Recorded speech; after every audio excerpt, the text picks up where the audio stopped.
শীতের দিনে অধিকাংশ মেয়ের ইচ্ছে থাকে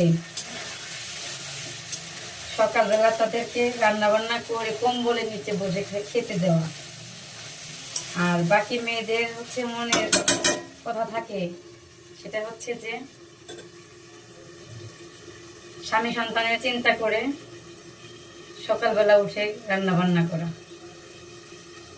তো বেশিরভাগ মেয়েরাই হচ্ছে এটা ভাবে যে কেউ যদি একটু রান্না করে দিত কম্বলের নিচে বসে বসে খেতাম, এটাই বেশিরভাগ মেয়ে ভাবে।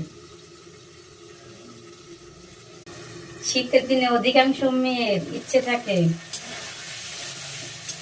সকালবেলা তাদেরকে রান্না বান্না করে কম্বলের নিচে বসে খেতে দেওয়া।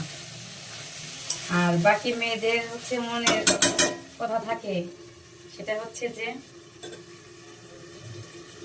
স্বামী সন্তানের চিন্তা করে সকালবেলা উঠে রান্না বান্না করা। তো বেশিরভাগ মেয়েরাই হচ্ছে এটা ভাবে যে কেউ যদি একটু রান্না করে দিত কম্বলের নিচে বসে বসে খেতাম, এটাই বেশিরভাগ মেয়ে ভাবে।